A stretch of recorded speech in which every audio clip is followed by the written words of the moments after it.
Hello. Can you hear me? Only just. Can you hear me? Yeah, but Okay. you need to be a bit louder. Louder? Okay. Yeah, Okay. Now it's better? that's better. Yeah, yeah. Okay. How are you? Fine, fine, thanks. And you? Tired. Yes, I can imagine because you had a hard weekend. Yeah, Mm, yeah. It was tough. and Well, no, it was fun, but what did you do last weekend? on Friday, a friend of mine phoned me and said, "Did I want to go to the semi-final of the FA Cup at Wembley?" Yes, I heard about it.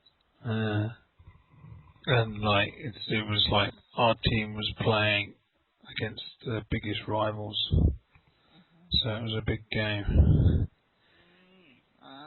So I That. went and we lost. You lost. Sorry for Yeah. that. No, Yeah. but I saw some friends I hadn't seen for a long time, and then I went out for a late night. So I did a very late night, which I'm not used to. That's you had a lot of fun. So that was important. Well, it was funny because it was fun. It was nice to see everyone, but we were all so pissed off because we lost. So it was kind of, everyone's really hurting because we lost.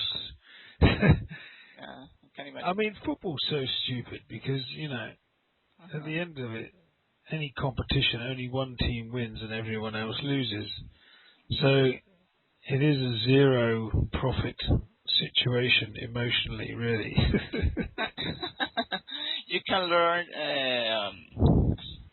You can learn to lost. Learn Can to you say that? lose. To lose, Yeah. to lose, to lose. Well, we're Okay. used to that. Don't worry. Okay. And let me tell you that I don't know how to use Facebook Skype with Facebook. Mm. I've never used it with Skype at the same time. But I open it. I'll open the link you sent me after the class to know how to do it because Okay. I always hear as invisible because I don't like that other people call me or send me a message while I am talking to you because I lost my concentration. So and Okay. now I'm as this, but I rather I I prefer to be invisible as online. Yes, because I lost my concentration if I read other message of, and tell me that I asked my mother's sister-in-law to talk about some topics of each lesson, and she told me that this today evening I have to tell her how to answer the call because he never uses Skype, only to text. So we will talk this evening, and I'm sent some request through the last link you sent me. I'll join. So I'm waiting for their answers. Oh, cool. Okay. Okay, and now we talk about lesson 16, Mm. and topic is food and food preparation, Mm. and we discuss food and find out other people's favorite dishes. Okay, so Okay. first, I know that I told you about Ajiaco. Do you remember? Who, your boyfriend? No, no, ajiaco is a popular Oh dish. God, the food. Yeah. No, your Okay. boyfriend isn't a stew. Yes, okay, yeah, you told me about that, yeah. Okay. So the name of the dish and the ingredients. And before I told you about this recipe, and then you told me about your favorite recipe. Okay. Yeah. And the equipment is you need a 12, 16 stock pot and a Oh, we're peeler. going to do it again? No, I never give you the recipe. Haven't you? I thought you sent it to me. Yeah? Okay, alright, go on. Alright, tell you what, I thought we'd Okay. done this. Go on, right. No, because it's my favorite dish, and I'm not good at cooking, so this is the Okay, only go one on. of the. I'll write it down. You tell me how to do it. Okay, you need How do you spell the name of the dish again? ajiaco. No, sorry. Ajiaco. Spell it out loud. Go on.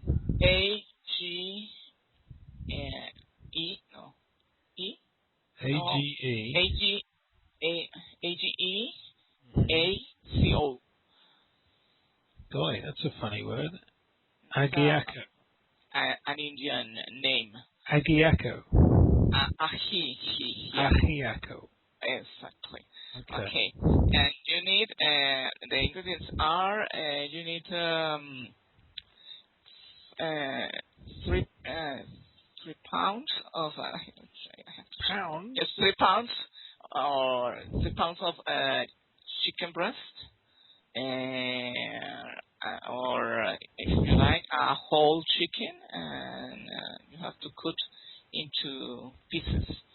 And it's 1 liter of water and 6 pounds of roasted potatoes. We call here sabanera.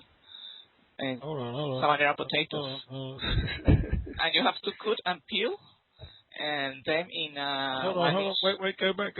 I just had to start a new page because I needed to keep a page. I was going to rip this out and cook it.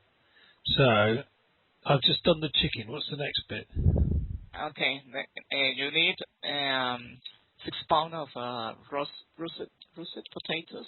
We call here sabanera potatoes. You have to Roast potatoes. roasted potatoes. How do you spell that? Russet. Russet potatoes. So you stipulate the variety of potato. Sorry. Russet potatoes. That's the type of potato. Yes, it's a kind of potato. Golly. And about your potatoes. yes, a particular potatoes. Is it important to have that type of potato? No, because we always get them here, but I don't know what is the name in England. Okay. It's a different kind of potatoes there, I think. 6 pounds? That's Yes. a lot of potatoes. Yeah, but I think if you make a big quantity, you can eat at dinner, and then following day at lunch too. Okay. Okay, 6 pounds of roasted potatoes, and you have to cut and peel in 1 inch chunk, 1 inch chunks. Okay. as well as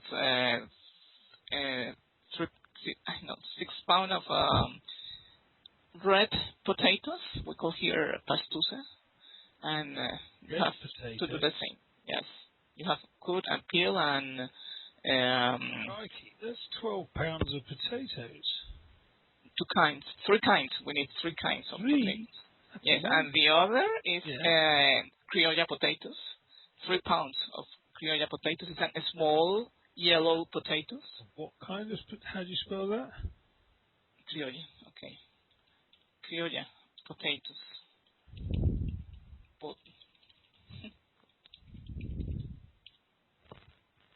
I think you only get them in the Andean region.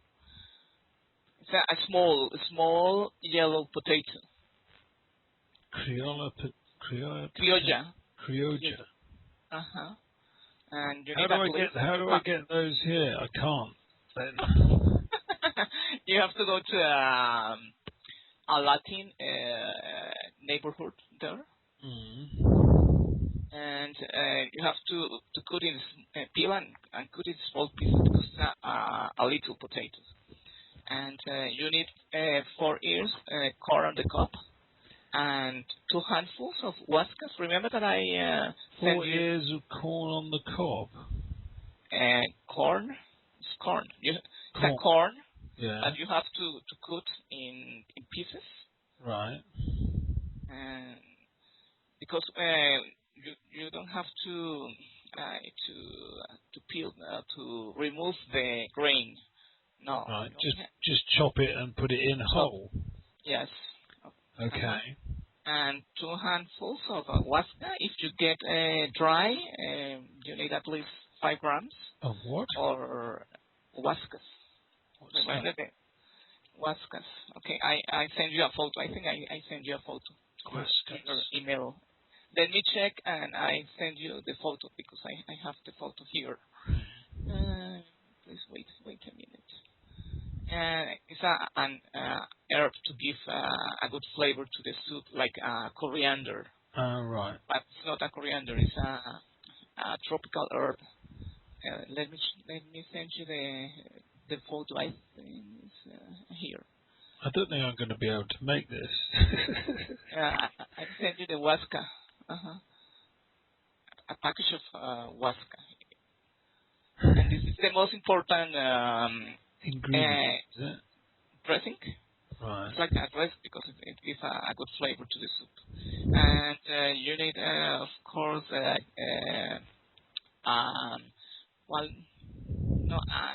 half liter of cream and capers. Half liter of cream. Okay, now I told you about Capers. how to make the dish. You have to place the chicken in the bottom of a place the chicken.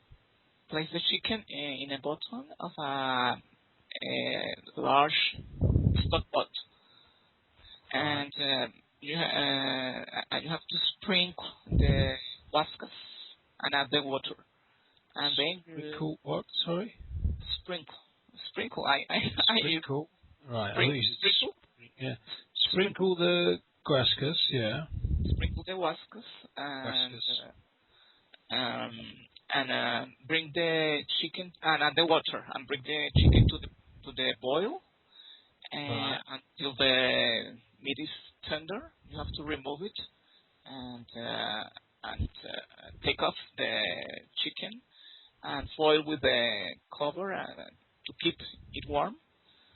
And then you add the potatoes and bring to the boil as well. And you have to then you reduce the heat and simmer and cover for at least a couple of hours. I think 4 hours is the best. 4 hours. Because the yellow potatoes start break up. If not, you have to smash some yellow potatoes into the soup. Right. Yes, you understand me until there? Okay. Once. Hold on. So that bit again. Okay. When the yellow potatoes start break up, and you have to reduce the heat. Okay. If not, you have to help the soup mash some yellow potatoes in the pot. You understand me? Okay, and when I've got to reduce the heat of the simmer for 4 hours. At least 4 hours. At least 4 hours, but. And then the yellow potatoes start to break up. Okay. But So depends on the yellow ones are the criolla. Yes, my mom, if the yellow potatoes don't do it, my mother always blender them Okay, right. and So then they're drop them right. into the soup. Mhm. And when once the chicken is cooked and it's enough cooked to handle it, you have to remove the skin and the bones. But for example, we always do that. We drop the whole piece into the soup, and when they take off the chicken, we cut in small pieces and drop them into the, the pot again. And Take out the pieces, take the skin and the bone off and put it back, yeah? yes, Okay. and about 5 minutes before serving ajiaco, you if you want you add the remaining wasps and cook them The remaining what? wascas Okay, yeah. and let them cook for 5 minutes. Right. Then you serve in deep bowl. I think I sent you the photo. Okay, and you make sure that each bowl gets some chicken and a piece of corn on the cob. And if you like, you can put on a tablespoon of heavy cream and capers to Okay. the soup. And you can eat ajiaco with avocado on the side with rice, or if you like, you can slide it and drop into your soup. The avocado. And the no avocado. For example, yes, do you understand me? What do you do with the avocado? You have to. You can. We always eat ajiaco with avocado on the side with rice. Okay. In a different dish, in a small dish. But if you want, you can slice the avocado Slice. In pieces, and you drop these pieces of them into your bowl. Okay.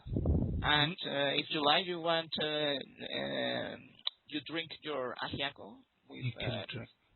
you can drink your ajiaco with French bread. And that's all. It's an easy recipe. That's your favorite dish? Yeah. No, because I when I was a teenager, I always tried to do a different recipe with my schoolmates. We went to the we usually went to some of our houses and make some recipes. But now, no, I don't know. But How often do you make? I barely cook. You barely cook? Yeah. Why? I don't know because I think I'm lazy.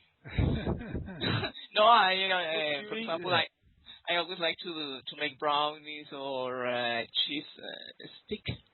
Right. Or bake some cheese stick and help my mother. So you eat brownies and cheesecakes? No, but if, for example, if I'm staying alone at home, I prepare my lunch, of course. I don't have problem to cook, but it's not my favorite hobby, as you notice. I think it's really interesting to have a dish that has 3 different types of potatoes in it. Yes, but it's the most important ingredient to thick the soup. Yeah. That's quite interesting. Yes, it's because the gross or the length, no, the quality of the soup is like a yogurt. A what? Yogurt. The thick of the soup, Thickness. Yeah. the thickness of the soup is like a yogurt. Spell Like that. What word's that? yogurt. I don't know. Yogurt. Yogurt. Yogurt. Uh-huh. Yeah. Ah, so it's thick. Yes. So the potato gets kind of very loose and runny. The most important is the quality of the potatoes. Yeah. And I think we have actually three or four different kind of potatoes to do the. Potato big there. I mean, that's where potatoes came from, isn't it? Isn't it where From the Columbus find Andean potatoes? region. Yes, we always cook potatoes as a common. How can I say that? A common. I know. I don't find the word. Vegetable.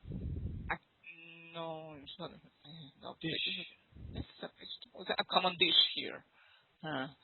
And we always cook them or bake or fry them. And now I sent you the Ajiaco dish, and now it's your turn. I ask you what is the dish called, the recipe that you told me. Oh God. What did I tell you before? What have I got to tell you? My favourite dish. Your favorite recipe? I got to tell you how to make it. No, tell me another recipe. I'll try that. I know that I read something about fish and chips. Fish and chips. And in this lesson, it's a recipe about cod sausages and mash, and the other is fish and chips. Sausages and mash. But I you know how to make mashed potato? You must know how to make mashed potato. But I don't understand well how to do mash and sauce. No, it's the other. Spinach, broad bean, and bacon salad. But I don't understand well how to make broad beans. Broad beans are just little green beans that you just take them. Sometimes people eat them with the outsides on. They're a bit tough then. Well, they're better for you probably. And in expensive restaurants, they peel the outside off, so then they're little green things. So they're just like a bean. And what is the meaning of pars? Because I'm looking for it in a dish. Pars. Let me. Let's. I can see the Ajiacxo now. Ajiacco. Can you see it? Yeah. Delicious. It's all right. If you come one day with your family, I'll invite you. Oh, thank you very much. To have a lunch at home. Did you just write parsley? Parsley. What is the meaning of? Parsley, L-E-Y. Parsley. Parsley. There's parsley on your Ajiacxo there. No, because I don't Was know that what coriander? Was that Ajiacxo, that herb, is it, that's on the top? No, guacas. Guascas. Is that what's on top of Yes. that picture? Right, okay. With some cream. But you get it in a different way, dry or fresh? Parsley, dry or fresh. I mean, most people use dry, fresh parsley now. What is it? What is parsley? It's a herb. A herb? Like Guascas and Yeah. Like similar, very similar. But it goes, it's quite mild. It goes with fish quite well. Okay, what shall I make? Okay, what is the name of your favorite dish, and what are the ingredients and how do you prepare the dish? The 3 questions. God.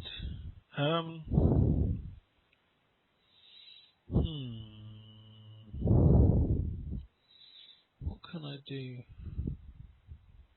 I don't really have a favourite dish. See, you always ask me. It's funny, isn't it? I never have sort of strong opinions. Because you told me that you are a good cooker.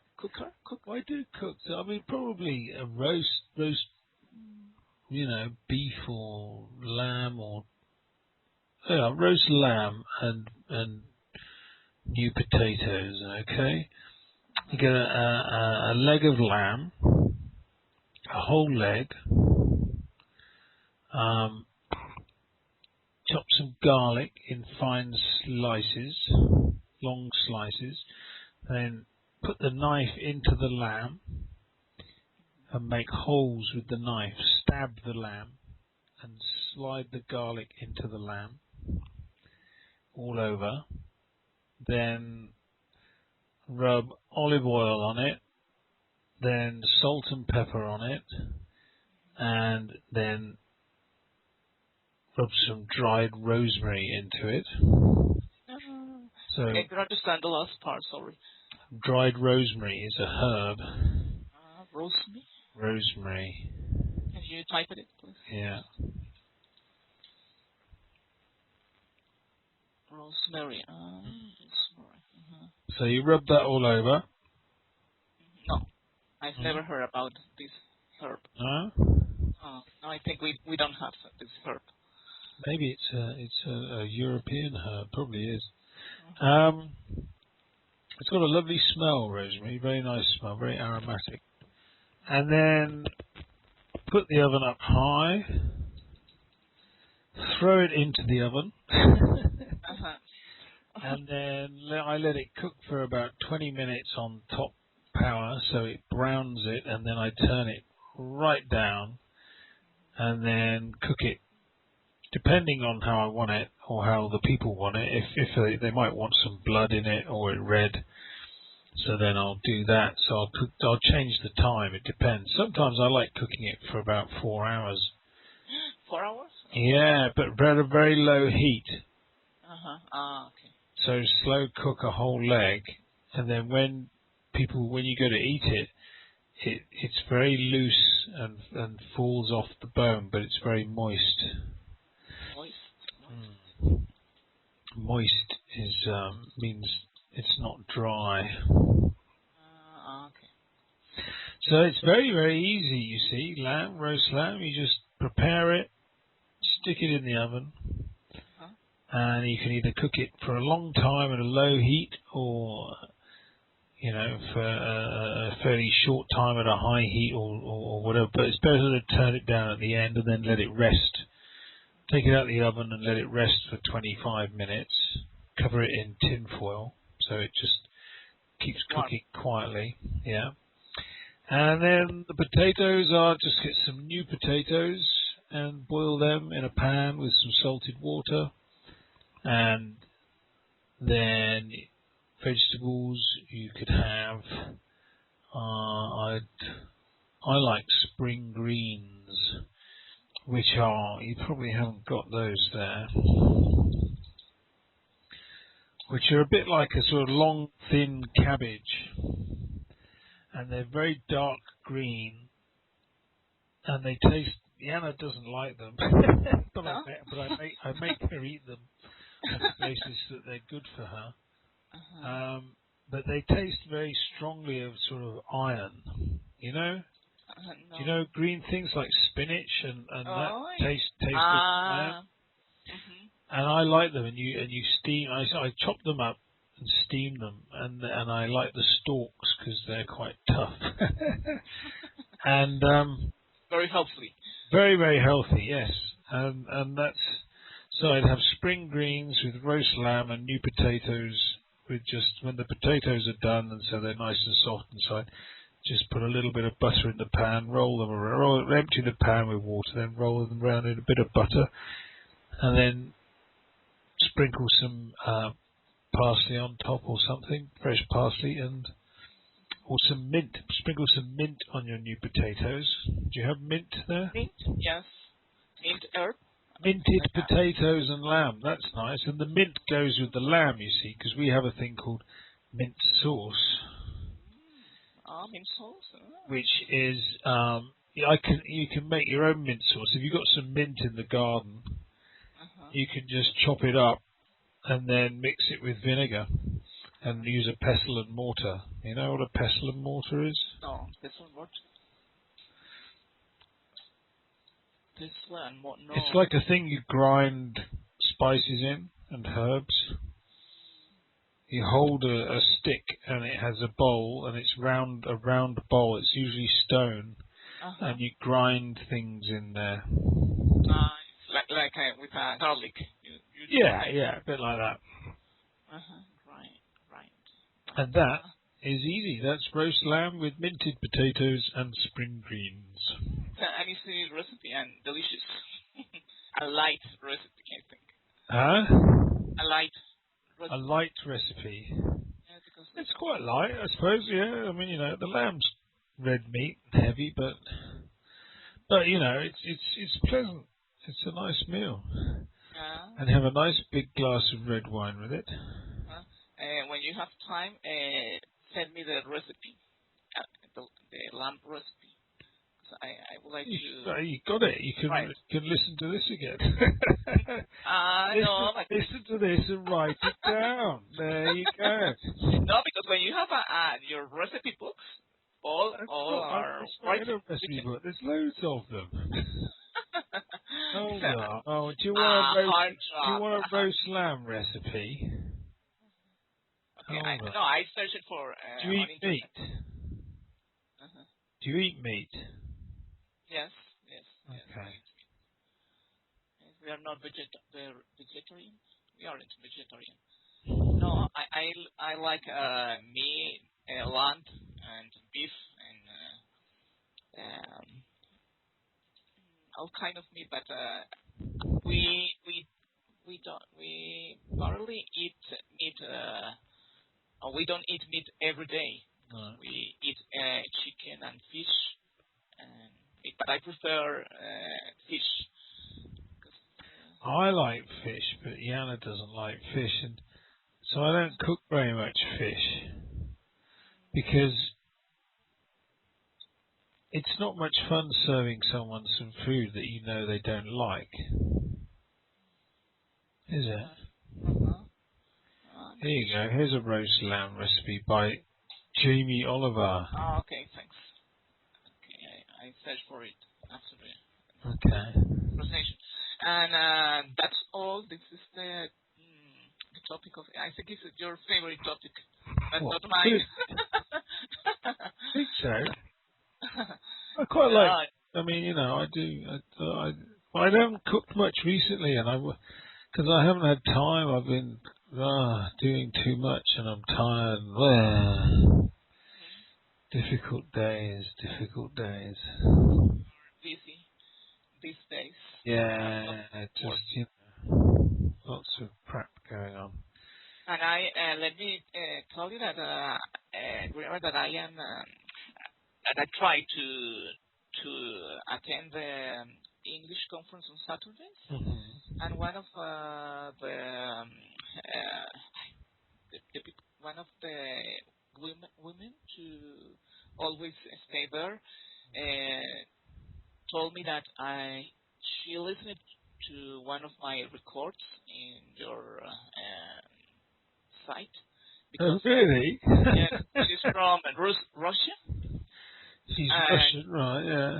And she said, I listen to your voice because I always recognize your voice. And said, once I talked to Jason. He's a nice teacher.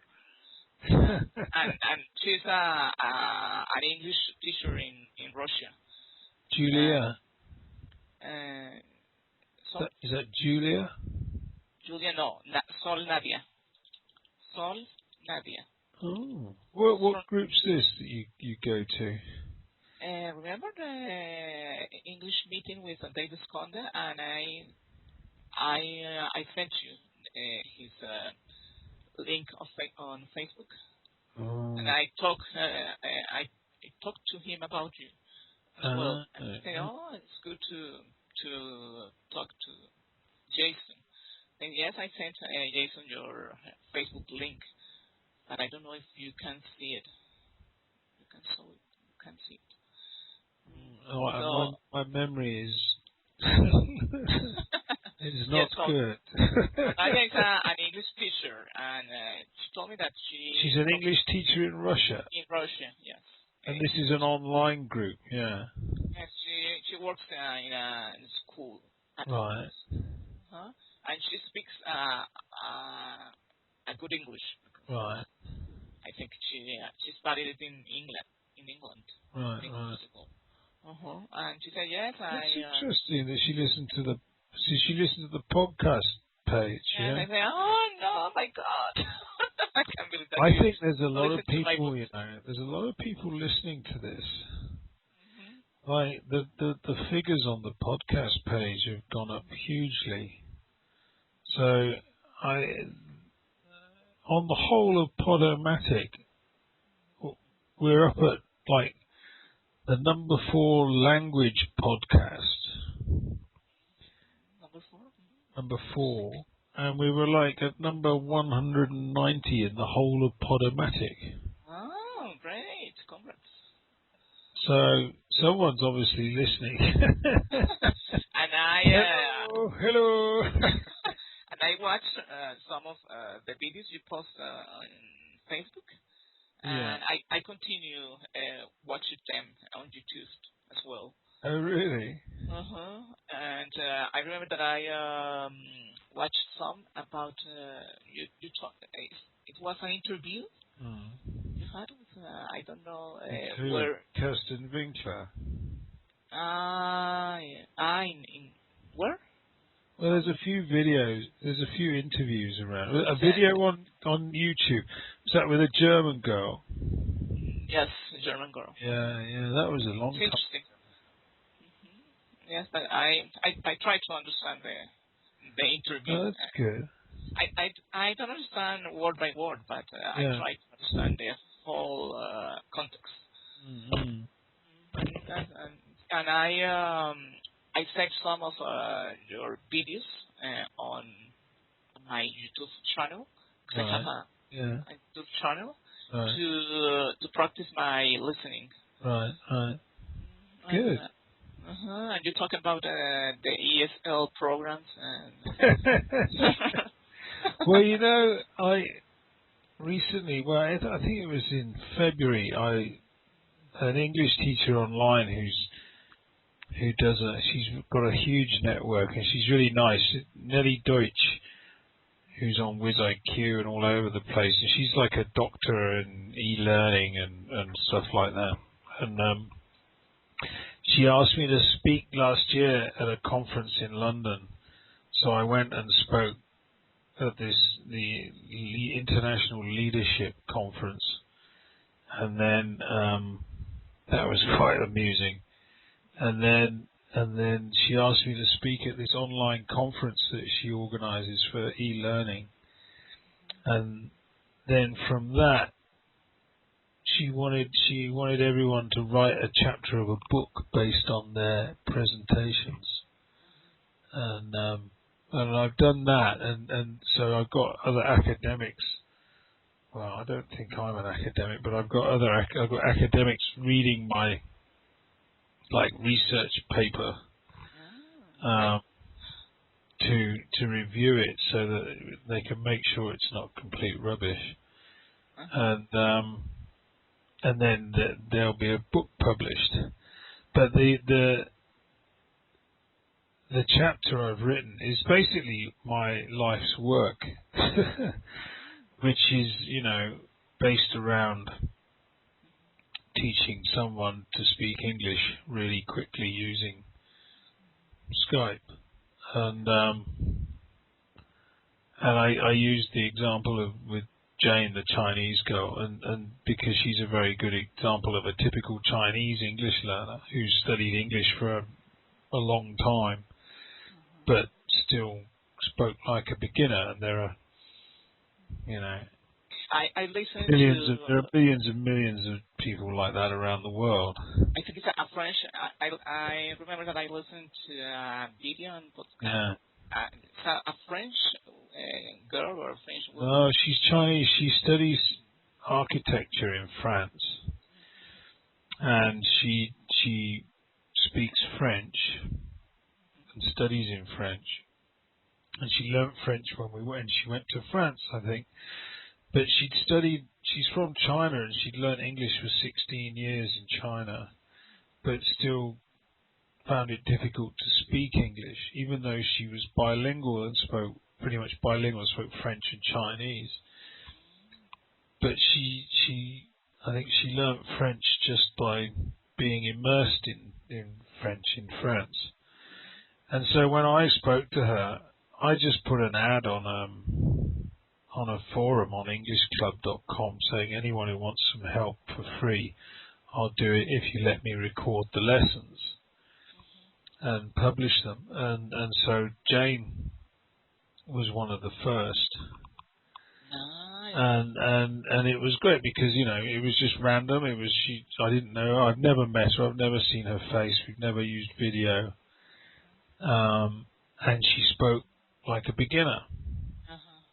And so I had the record. I recorded every time I spoke to her, like with you. It's on the podcast. It's all there. And then did the before and after. But I did the before and after. I was working with her and a Polish guy, Waldek, and he made a lot of improvement as well. He did really well. But and I did the before and afters with him. But with Jane, I did it after 6 lessons. And it was amazing. And because she starts off sounding very Chinese, like a very Chinese beginner, and without any confidence at all, and stumbling over her words. And she finishes in 6 lessons, 6 EOT lessons and talking sessions with me. And she had 2 other people she spoke to that she met on Facebook. She was comfortable speaking at intermediate level in about 6 lessons. So 6 lessons? 6, Only 6, lessons? yeah. Oh my God! I disappoint about my English skills. No, well, you see, there's everyone's different, of course, but there are very, very. This is what my article, my paper I've written is about, because ever since I started English Out There, you know, when we started it in 2001 in London, and we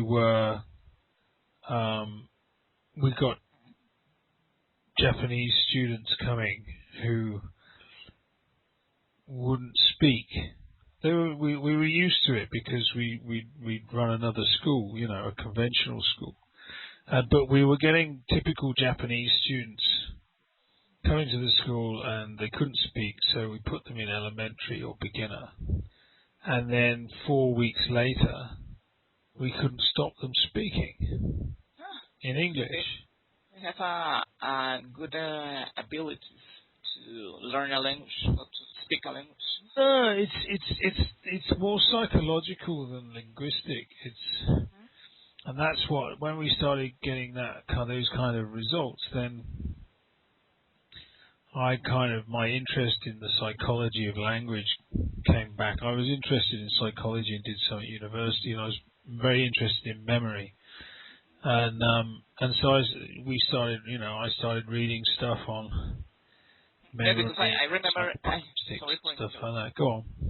No, in one of your videos, you talk about if the ability to be fluent. So you said that's something that if you are thinking in your native language, your brain is blocked, and maybe because you are in stress, so you forgot the words to say, and I think it's yes, it happens to me because So Well, yeah, it does to everyone when they're speaking a language that they don't feel confident speaking.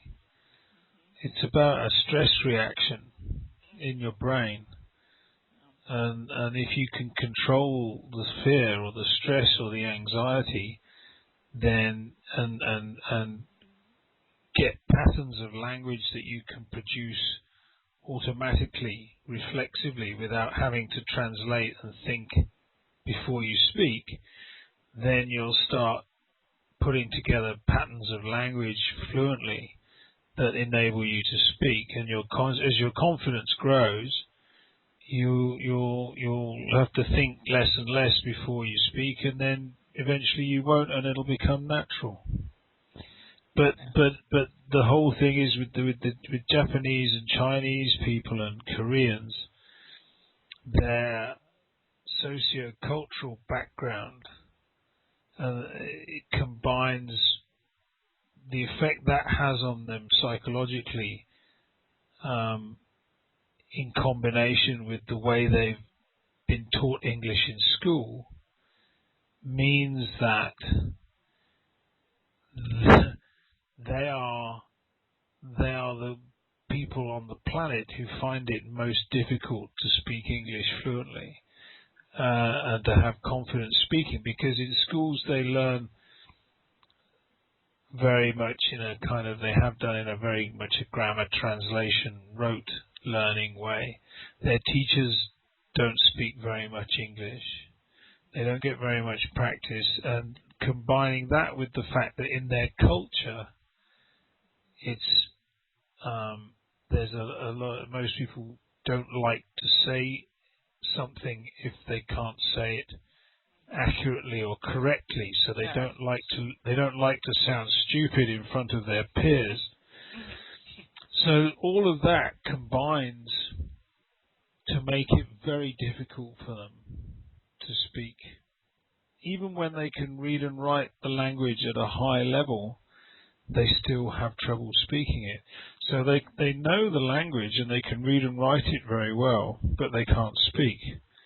And so what EOT does is if they start with me, they start at a very low level, and they're not worried about the language that they have to read and write when they do the preparation. That's easy. All they have to worry about is speaking. And if the speaking in the first few sessions is quite easy and quick and short, and they finish feeling they did it successfully, then their confidence grows. And when their confidence grows, their anxiety level goes down.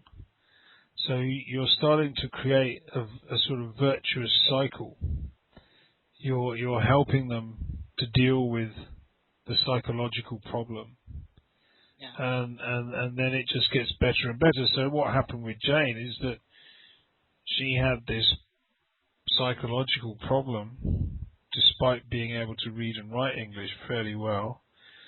And EOT, the process of talking to me, of preparing at a low level and speaking some simple language, then doing it again at a bit higher level and getting positive feedback from me and encouragement, meant that her brain, and also then listening to it again, because if you listen to yourself speaking on a subconscious level, your brain is much more interested in that than listening to anyone else speak. A great feedback for me. So by listening to yourself, you're creating a natural feedback loop for your brain to correct itself. Yes, automatically you correct. Automatically you correct, yeah. And that's it. It's about putting data into your brain, basically. So it's like feeding a computer numbers. It's true. That's all it is.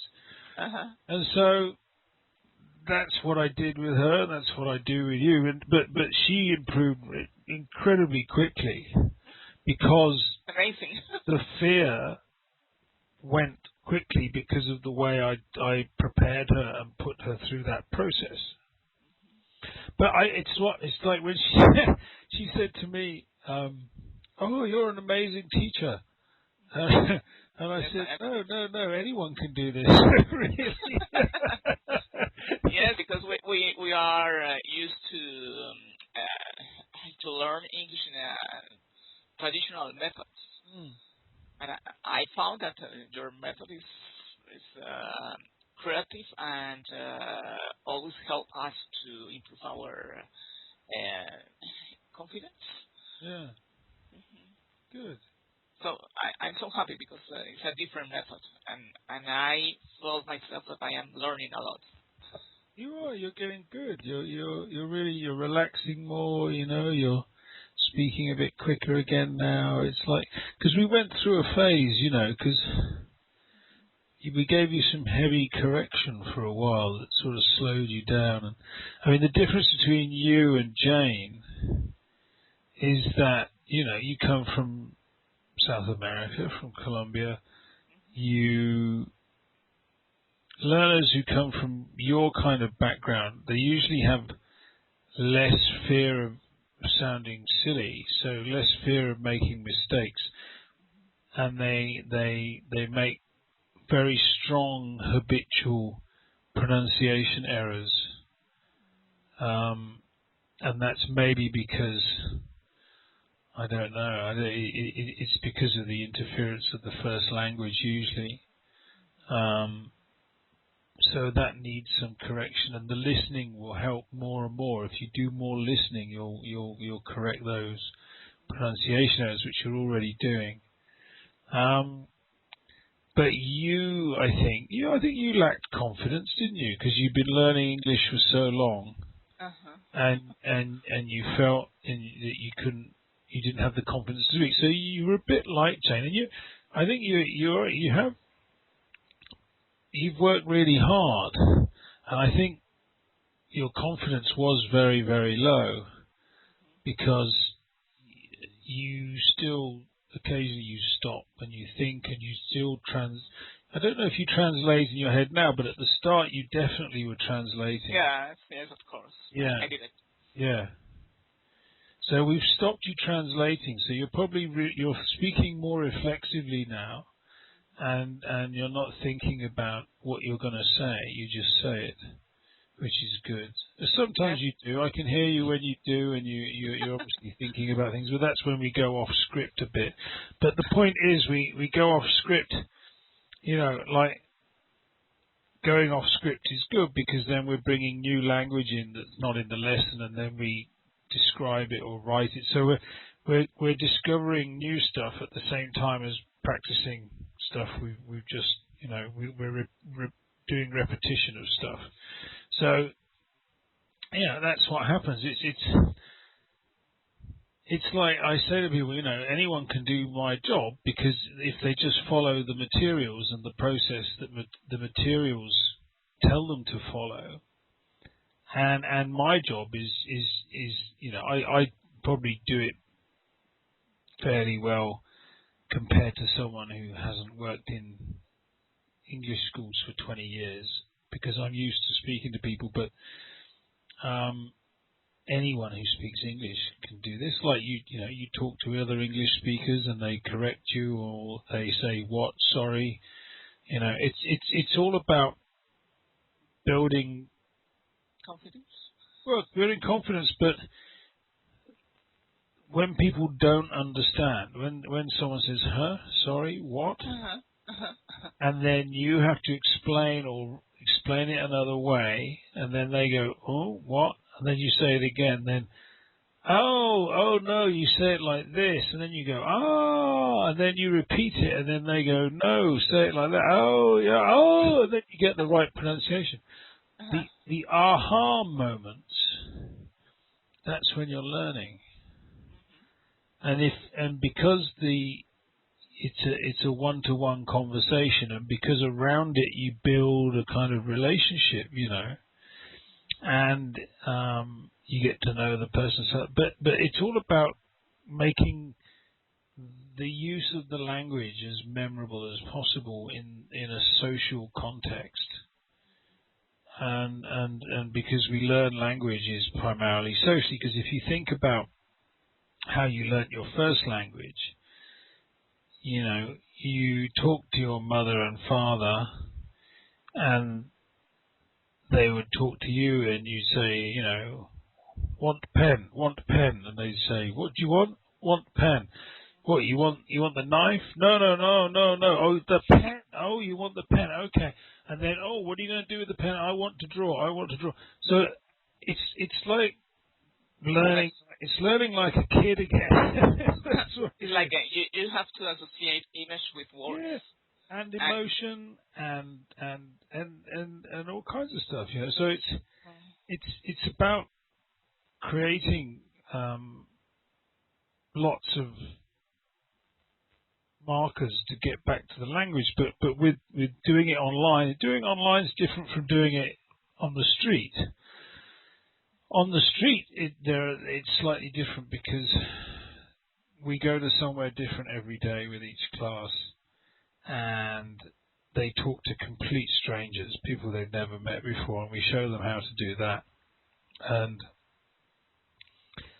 that's frightening at the start, but once they get into it, they really love it. It's like a drug.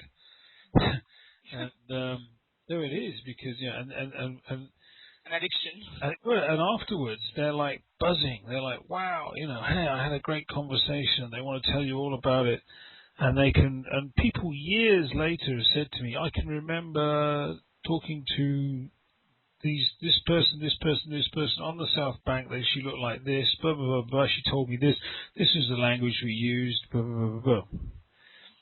And the reason they can remember like that is because every single lesson is like a very personalized story journey for that student.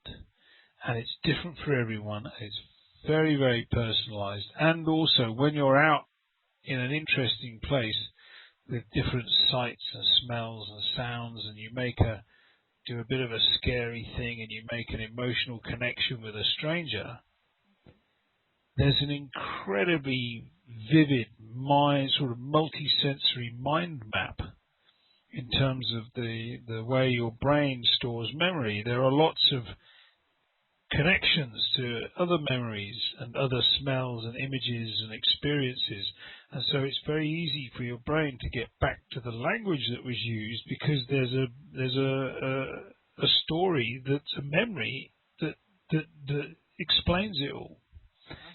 And that's how your brain remembers things. Yes, you always remember the good feelings or the great memories. About people or about some places. Exactly. In your brain, yes, I got it. So I think that's what happens, and that's why it's nice to have a laugh when you're doing it and be silly, and because it makes it more memorable. And you do that online as well when you're talking on Skype. So it's about playing with language in lots of ways. And not worrying about making mistakes. I know. I think I have. I lost the fear of speaking, and if I make a lot of mistakes, I don't mind about them, because it's the only way to learn and to be fluent. And I think all of English students are used to make a lot of mistakes. Yeah, but they don't like to normally, and also they're conditioned to fear making mistakes, because the nature of the way teachers have been taught to teach the world over is, can you think of an environment, right, in which you're asked to perform a very difficult skill that you're not confident about in a room full of your friends when and also in everyone's school lives when they're teenagers, okay?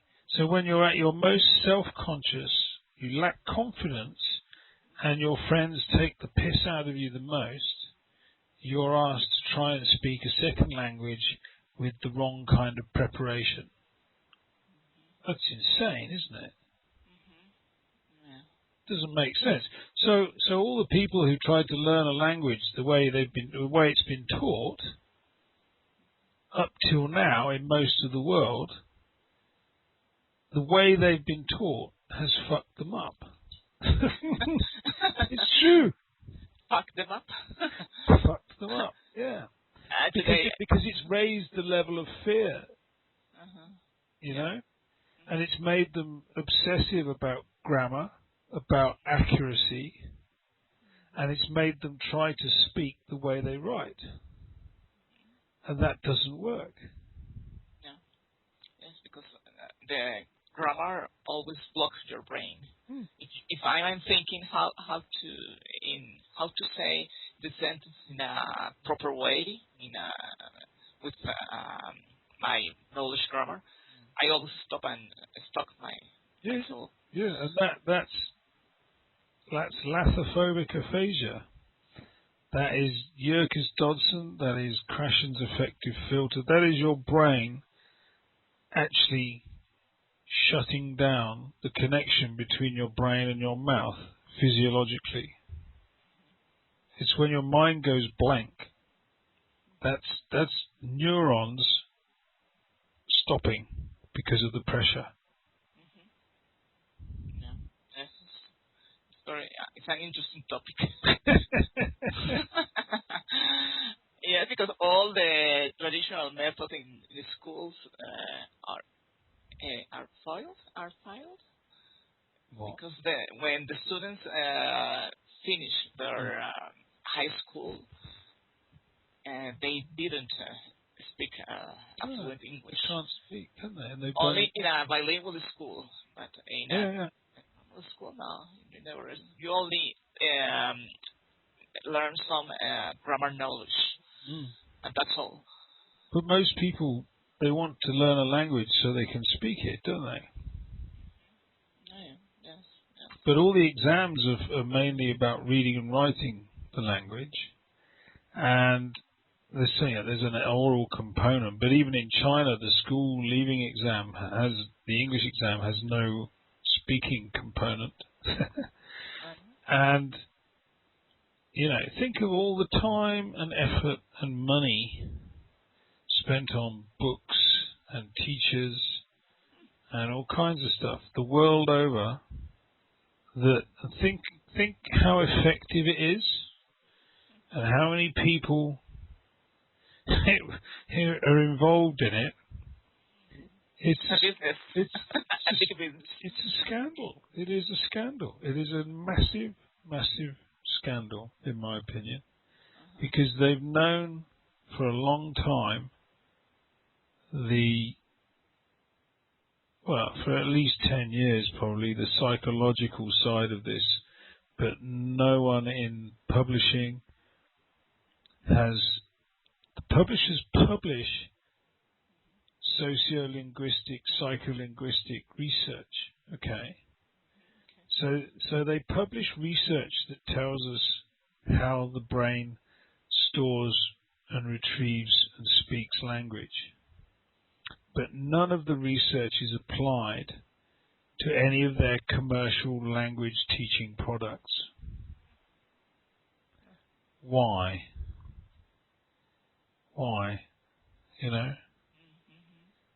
Because, and my opinion is, because they make so much money from what they already sell, and people keep coming back for more.